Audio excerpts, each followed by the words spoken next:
Bonjour et bienvenue dans Avez-vous choisi, le podcast du vendredi qui vous invite à tout choisir dans votre vie.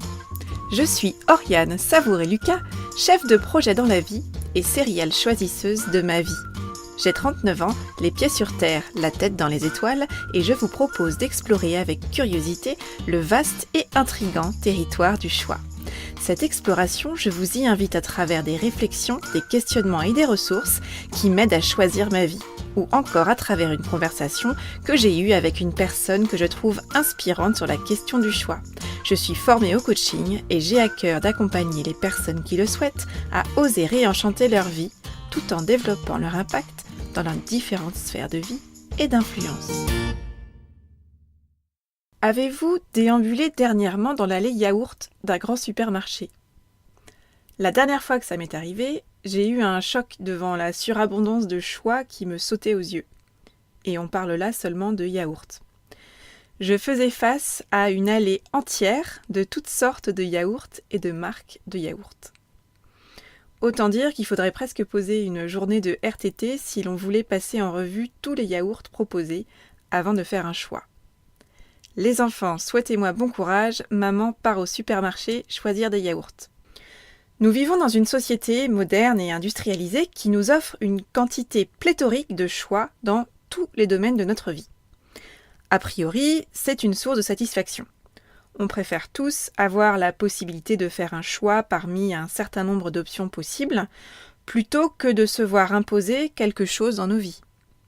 Car quand on choisit, on exprime son libre arbitre, ses préférences, ses envies. La possibilité de choisir devient donc une preuve et un terrain d'expression de notre liberté individuelle. Et dans le même temps, la surabondance de choix qui inonde à peu près tous les domaines qui composent notre vie constitue régulièrement une source d'insatisfaction, d'angoisse, voire de paralysie au moment de faire un choix. D'ailleurs, quand on fait face à un très grand nombre d'options possibles, on dit souvent qu'on a l'embarras du choix. Et dans embarras du choix, il y a embarras. Cette expression exprime très bien combien notre esprit se trouve à ce moment-là encombré par une sorte d'embouteillage d'options possibles. L'embarras convoque l'idée de désordre, et le désordre empêche souvent le mouvement et rend la circulation moins fluide. Donc face à l'embarras du choix, face à un nombre d'options très grand, on peut littéralement se figer sur place. C'est le cas du consommateur qui peut par exemple rester interdit ou totalement perplexe devant le rayon yaourt de son supermarché, mais qui peut également rester tout autant interdit lorsqu'il s'agit de faire des grands choix de vie. Dans notre société de consommation, la difficulté de choisir est même devenue un argument marketing. Par exemple, j'ai récemment vu une publicité pour des cigarettes électroniques qui disait « Le plus difficile, c'est de choisir ». On comprend que la marque cherche à valoriser dans cette publicité un large choix de produits avec la promesse que ces produits sont tous plus tentants les uns que les autres. Et la publicité annonce d'emblée à l'acheteur qu'il va être confronté à une affreuse complexité au moment de choisir. Et le consommateur est mis là face à la surabondance de choix, qui elle est valorisée, et on l'informe de l'inconfort que cela va susciter pour lui. En fait, notre difficulté à choisir, c'est le résultat d'une peur récurrente, qui est celle de ne pas faire le bon choix. Donc l'enjeu pour chacun d'entre nous, afin d'éviter justement ce tourment face à la surabondance de choix, c'est de parvenir à identifier comment nous pouvons alléger notre rapport au choix afin que choisir ne soit plus ressenti comme un fardeau, mais bien comme un cadeau. Le psychologue américain Barry Schwartz fait un constat paradoxal dans son livre The Paradox of Choice, qui a été traduit en français sous le titre Le paradoxe du choix et si la culture de l'abondance nous éloignait du bonheur. Alors je vous recommande vivement la lecture de ce livre. Malheureusement, il est peu diffusé en France, donc relativement cher dans sa version française. Dans ce livre, l'auteur défend et développe la thèse selon laquelle la surabondance de choix se révèle néfaste pour notre bien-être, et il nous propose notamment de réduire le périmètre de nos choix pour vivre mieux. Si je résume sa pensée, et contrairement aux idées reçues, avoir plus de choix ne nous apporte pas plus de joie. Bien au contraire.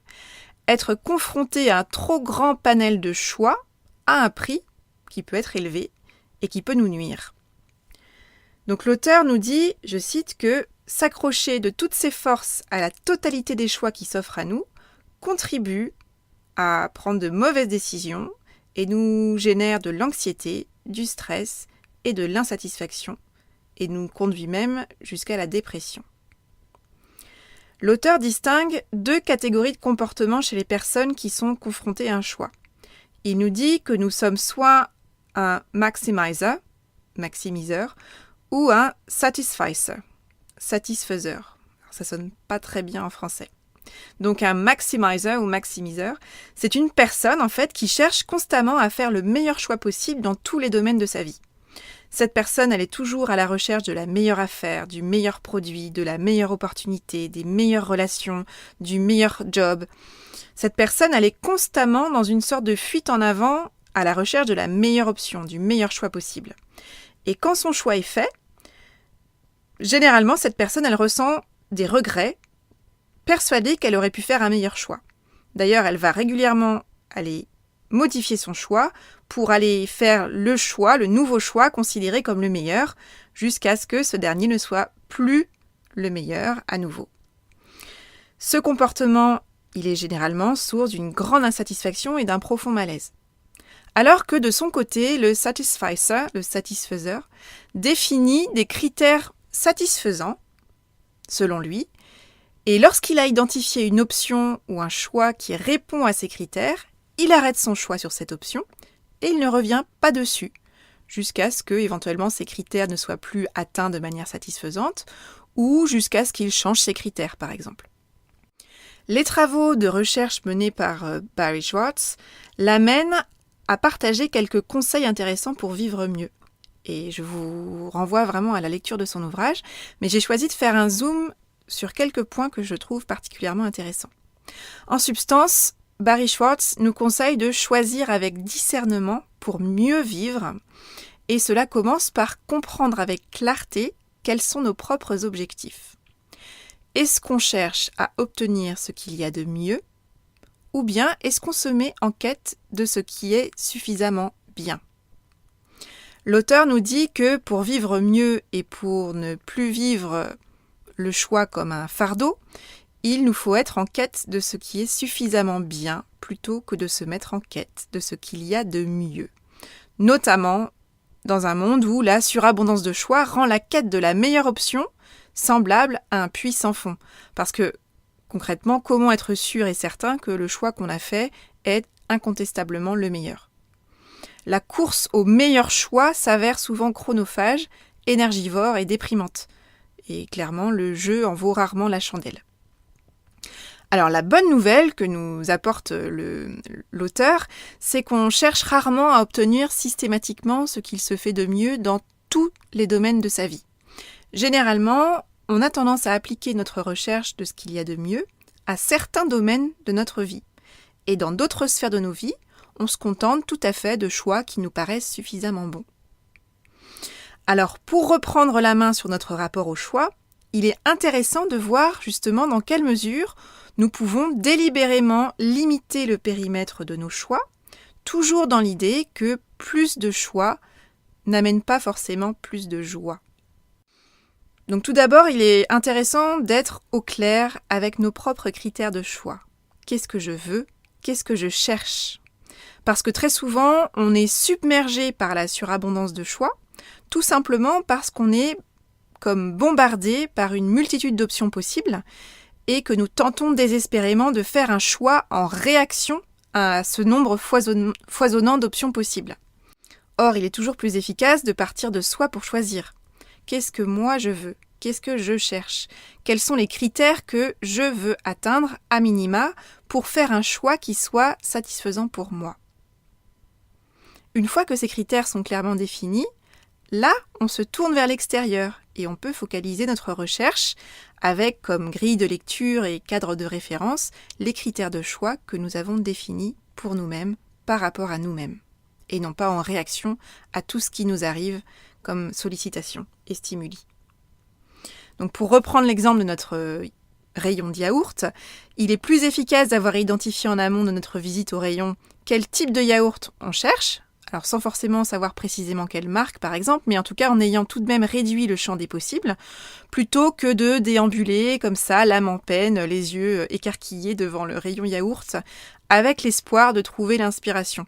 Parce que cette option, elle est peut-être satisfaisante pour quelques personnes curieuses qui adorent les yaourts et qui sont toujours en quête de nouvelles idées, mais généralement, on ne retire pas une grande satisfaction après 20 minutes passées au rayon yaourt. Une piste que je vous propose, c'est de croiser le temps qu'on passe à faire un choix avec l'importance que nous accordons au choix qui nous occupe. Parce que, en fait, un choix, il est satisfaisant si on juge que le temps passé et l'énergie dépensée sont cohérents au regard de l'importance qu'on accorde justement au choix qu'on est en train de faire. Quand on sent concrètement qu'on passe trop de temps à choisir quelque chose de secondaire, on est généralement rapidement agacé, frustré par cette impression d'avoir perdu son temps. De la même manière, s'il vous faut 20 minutes pour choisir votre menu au restaurant, il est intéressant de se poser la question, est-ce que le jeu en vaut la chandelle ? Peut-être que oui, si vous êtes par exemple un fin gourmet ou un critique gastronomique par exemple, mais dans le cas contraire, il est fort probable que vous auriez tout à gagner à utiliser votre temps pour faire des choix plus importants pour vous que le choix du menu du jour. Parce qu'on touche là un point essentiel. Notre ressource la plus précieuse, c'est bien notre temps. Et d'ailleurs, la notion de temps, elle peut vraiment constituer un bon baromètre quand on s'attelle à la question du choix. Combien de temps est-ce que je suis prêt ou prête à investir pour choisir quelque chose, au regard de l'importance de ce sujet dans ma vie ? Quand je vous invite à tout choisir dans votre vie, je vous propose en fait de renouer avec la puissance créatrice du choix. Et je vous propose de choisir justement là où vous souhaitez porter votre attention. Ça signifie qu'il nous faut être vraiment très au clair avec ce qui est important pour nous, pour pouvoir ensuite choisir de focaliser notre attention, d'investir notre temps et notre énergie à faire des choix éclairés dans des domaines de notre vie qui comptent vraiment pour nous. Ainsi, dans la lignée des conseils de Barry Schwartz, on peut choisir de choisir moins pour choisir mieux. Et pour le reste, c'est-à-dire pour les sujets qui sont secondaires pour nous, on peut choisir de se créer des systèmes.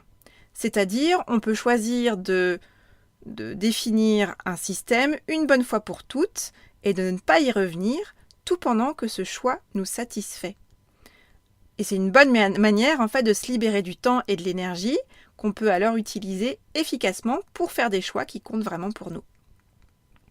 Par exemple, Steve Jobs, il portait tous les jours la même tenue pratique et confortable qui est devenue d'ailleurs emblématique du personnage, ce fameux col roulé noir et ce jean bleu. Alors, au-delà de l'intention de se construire une identité vestimentaire reconnaissable, probablement, on peut imaginer que Steve Jobs, il avait choisi de ne pas avoir à se prendre la tête le matin dans son dressing.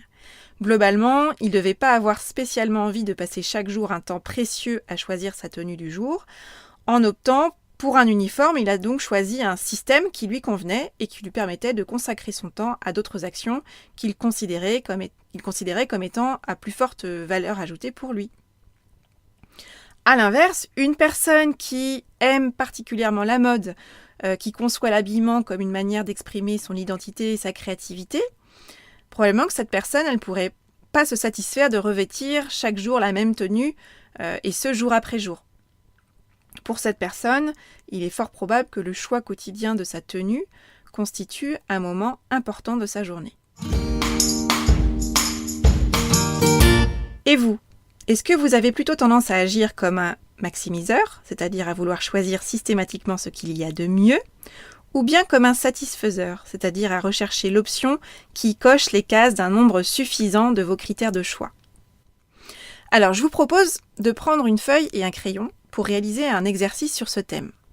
Et bien sûr, n'hésitez pas à appuyer sur pause pour prendre le temps de noter vos idées.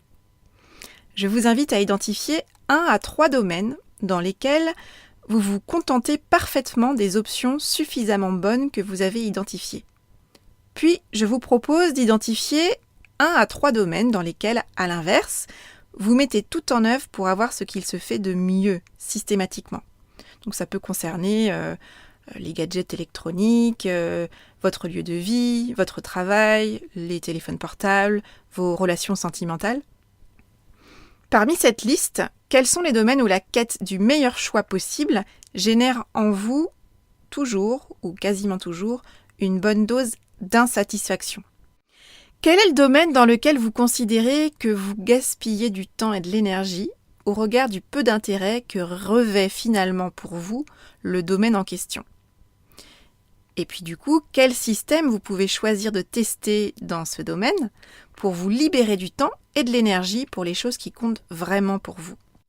Par exemple, si vous vous agacez régulièrement devant votre penderie, peut-être pouvez-vous trouver la tenue de sauvetage que vous pourriez dégainer ces fameux matins difficiles afin d'éviter ces longues minutes où vous restez planté là, sans bouger devant vos piles de vêtements à vous demander désespérément ce que vous allez bien pouvoir mettre aujourd'hui. Si vous n'avez pas envie de perdre du temps à identifier la mutuelle, la banque, la voiture ou encore l'assurance qui correspondrait le mieux à votre situation, peut-être que là vous pouvez choisir de vous en remettre au conseil d'un expert à qui vous aurez fourni votre liste de critères. Et dans ces cas-là, vous pouvez par exemple faire le choix d'investir de l'argent pour pouvoir préserver du temps et de l'énergie sur un sujet qui de toute évidence ne vous passionne pas.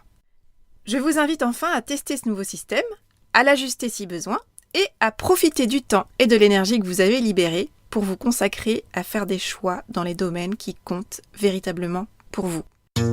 Voilà, c'est tout pour aujourd'hui. Vous retrouverez cet épisode ainsi que les précédents sur le site www.oriansavoureluca.com. Si vous aimez ce que je vous propose et que vous voulez faire partie de cette aventure audio, je vous invite à vous abonner à la newsletter de Avez-vous choisi afin d'être alerté dès la publication d'un nouvel épisode.